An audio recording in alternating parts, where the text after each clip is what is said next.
Hello, everybody, and welcome again to the Press Box, a weekly presentation of the Dispatch and the Rock Island Argus, presented by Zeglin's TV and Appliance. I'm Steve Tappa. This is my cohort, Daniel Makarewicz, and of course, we're here on Playoff Beard Edition as we talk the postseason football here this week. And of course, Dan, the big news when the brackets were released Saturday.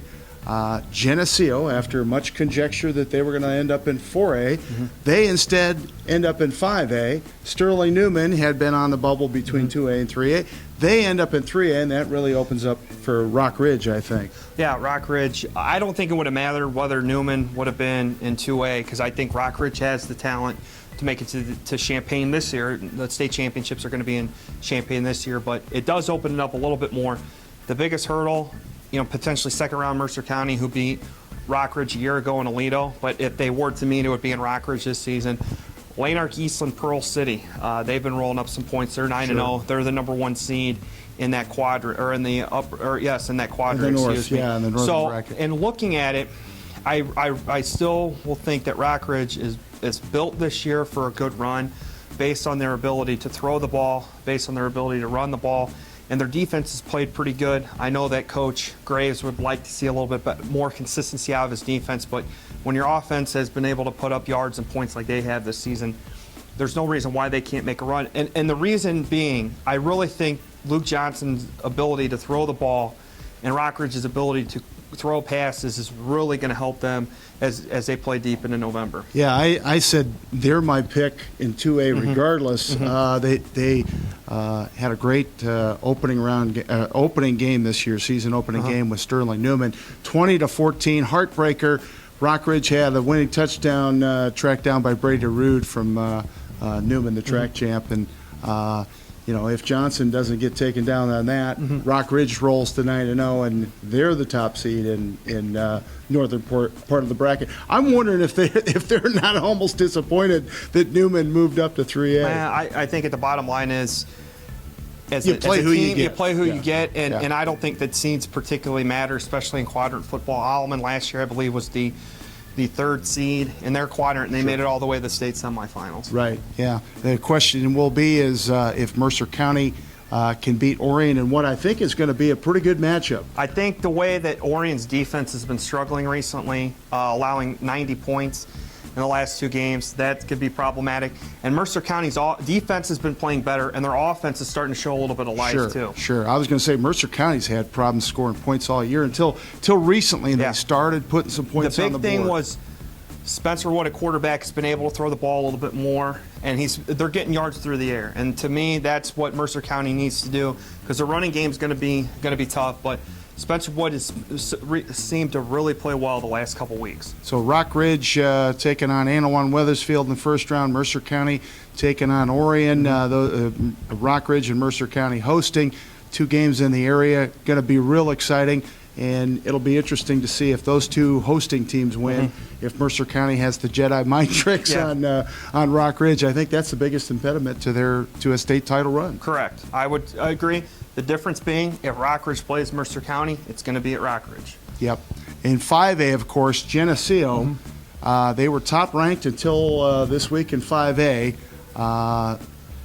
The defending 5A state champs, Springfield Sacred Heart Griffin, moved down from 6A, number one spot in 6A, down to 5A. 5A also has Joliet Catholic, which is the only school that's more postseason successful than Geneseo, and then Lombard Montini has been playing for X amount of state titles over the last couple of years. And looking at it, Geneseo would only have to go through one of those two teams. And if you look at it, and that's what I said, I think that Geneseo's has a pretty favorable quadrant to get to the semifinals. They'd either have to play Rich East or North Lawndale, and I think coming out of the other end of that playoff bracket would probably be Sycamore as a 12 seed. So Geneseo really, you would either have to go through Joliet Catholic or Montini, but you'd only have to go through one. There's a difference between going through both of them and going through one. In Geneseo, they weren't surprised with going to 5A. Talking to Travis Mackey on Saturday morning, he felt that that's where they were going to go, and now they're tied with Taylorville, is the smallest team in Class 5A. So Geneseo, I don't think it makes any difference where Geneseo was. Actually, I think 5A may open things up just a little bit better for them. It only gets tougher down the road. Correct. That's what you're saying is Yep.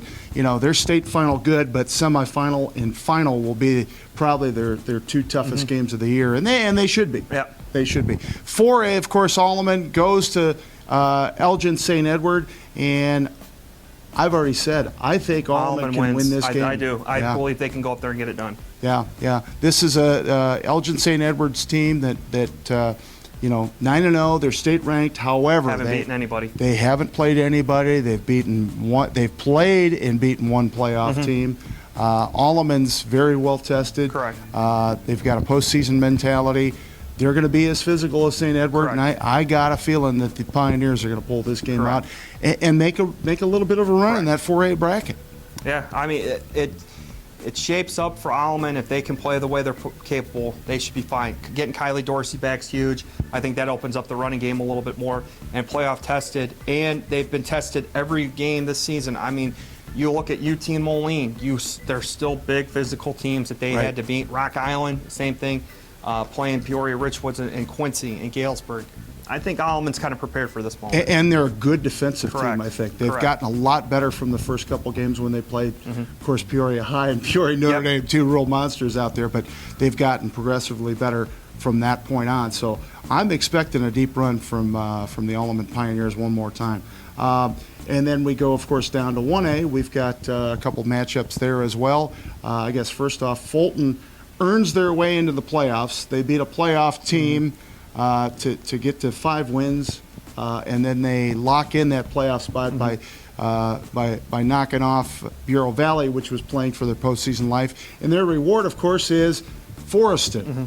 Forreston, who did give up 54 points last week in their first Against loss Eastland Pearl City, yeah. Eastland Pearl City. And then the other one, United and Stark County, got to figure Stark County's going to roll in that one. And then in 3A, Erie-Prophetstown with a tough matchup to go to St. Joe-Ogden, probably favoring the Spartans of St. Joe-Ogden in that game. Yeah, a lot of playoff football. Hopefully you get to a ball game this week. If not, we'll see you back here next week on the Press Box.